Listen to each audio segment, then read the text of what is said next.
Are you completely insane or are you just pretending? That's how I met the new guy in the class. So what? There's 6 months left until graduation. All the ratings have been known for a long time. No one is arguing that I am the best. And then it's all upside down. The newly minted genius decided to spoil my nerves. By the way, I'm Linda Pinto. Nice to meet you. Look, some Neelan appears out of nowhere and boom! For the first 2 weeks, the teacher is shocked by his knowledge.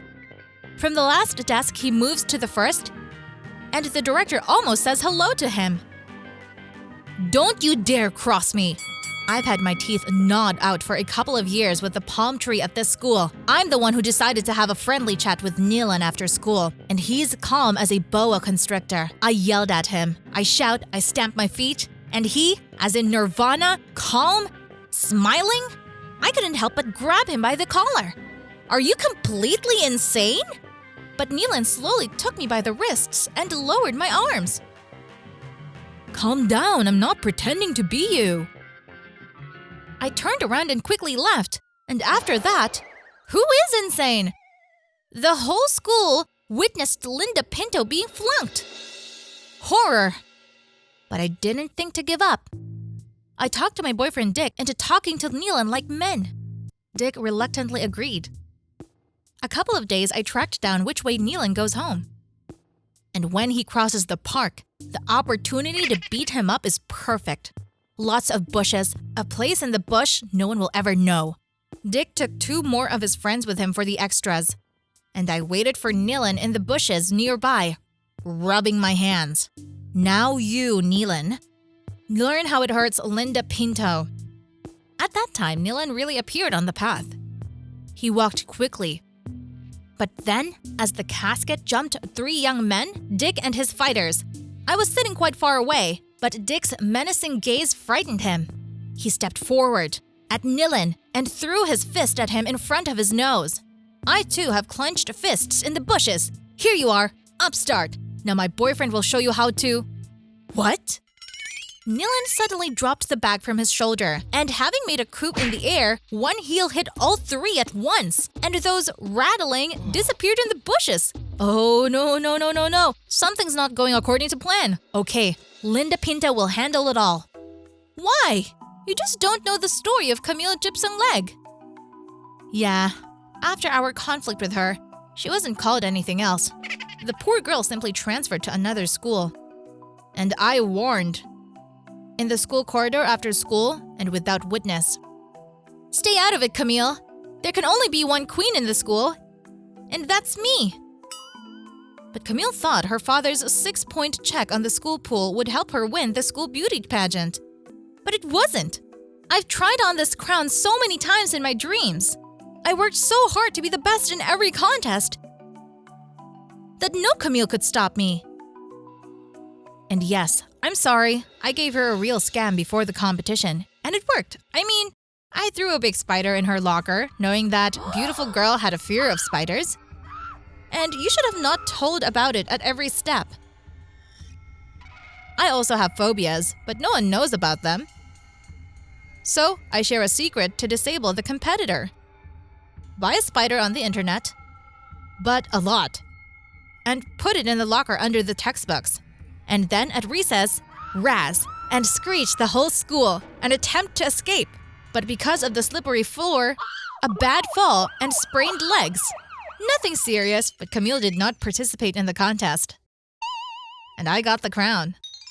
Coffee seemed insanely disgusting. After I drank it in my favorite coffee shop, this is apparently all because of the thoughts about this Neelan. Bobby was almost crying when I dialed him after the fight in the park. He told me that Neelan was some kind of ninja, and his heel was still swollen. Yeah, it's a tough situation, but I can't lose now. For 3 years, 3 long years, I climbed and climbed higher to become the best. At that, in all categories. First, I pulled up all the items, crammed so the steam from the ears went. I studied on the weekends, and I sat after class in the library to always be 1 step ahead of others. And I did. The teachers have noticed how hard I try. And in the last 2 years, I have only the highest scores. Next, sports. I have long wondered that I can be the best. team sports like basketball and volleyball washed away at once. Swimming too. Do not pull. You need to train a lot and only in the pool. But the run? It's easy. I started running in the morning and in the evening.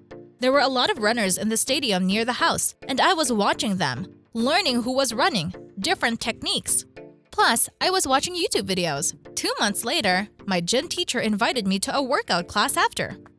And I made the runner team. And there are competitions, races for the long distance and the first place. Yes, another tick in my personal profile. You already know about the beauty pageant and my crown. And here, 6 months left, and I want to be the best student that's gonna get a grant at Harvard University. And I can't get it for free. Otherwise, I can't study because I live here, in a very squalid neighborhood in a small room with my mother, who can barely support us. She works a lot and I feel so sorry for her. So my main goal is to go to university so that I can find a decent job. And mom will not have to work hard for two. I really want to make her happy. She's done so much for me. She didn't think her life would turn out this way. She was married to a well-off guy.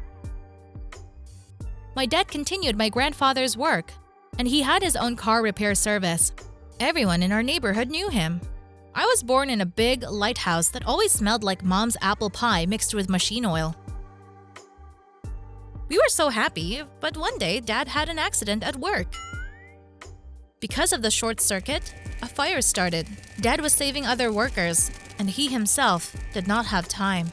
Mom did not bake apple pie anymore. And soon I had to move out of our big house. Turns out it was a loan, and my mom didn't have the means to pay for it. So we soon found ourselves in this little room, but nobody knows about it at school. For everyone, I am a successful and carefree Linda Pinto, the best of the best. Which do not put a finger in your mouth. Well, you understand. Hi, Linda. Neelan was standing outside my table. Can I sit? From the outside, it must have looked funny. The way I was sitting and as if I was looking at the guy? Well, I did not expect to see him there. This is the poor neighborhood I live in. And the coffee shop sells the cheapest coffee. Did you follow me? I wanted to talk to you. Leland sat down beside me without asking. I know who you are and who your father was. And then I heard this incredible story. It turned out that on the terrible day, when Dad had a short circuit and started a fire, he worked as a young mechanic. He was almost in the epicenter of the fire and only miraculously survived. Swallowed smoke, lost consciousness, and came himself only in the ambulance. Then he found out in the hospital that his boss had saved him. Very high price. At the cost of his life. And the young mechanic swore that he would do anything to open his SRT and become the best. And Dad kept his word. He never forgot who he owed his life to. He worked hard, no days off, and now owns a whole network of auto repair stations. Dad? Did you say Dad? Neelan nodded. It turned out that on that terrible day my father had saved his father. Neelan had recently learned this story, and he found out that the little girl was an orphan, who I promised to find and ask her for forgiveness. I gritted my teeth tightly not to cry. I was covered with these bitter memories like a tsunami. Yes, I was an orphan. I grew up in a poor neighborhood, and I had to stand up for myself. I knew how to win my place in the sun. But it's not your fault, Neelan, and your dad's not. There's nothing to be sorry about. I suddenly forgot about the rivalry with this guy. Neelan punished us with ice cream, and we sat for like an hour just talking. We came out of the coffee shop as friends. Neelan reached out to me and began to say goodbye. I'm leaving tomorrow, Linda. Dad's opening a branch in another city, and there I'll be studying until the end of the school year. We won't see each other again? I said unexpectedly. Harvard, you're going there, aren't you? And I'm sure you'll go there. Neelan winked at me. And we met. At Harvard, yeah. Neelan went to learn business, and when we met, we hugged tightly. And all of a sudden, Neelan held me close and kissed me on the temple. I missed you, Linda. And I realized that this is the beginning of a new story. because I missed Nilan too.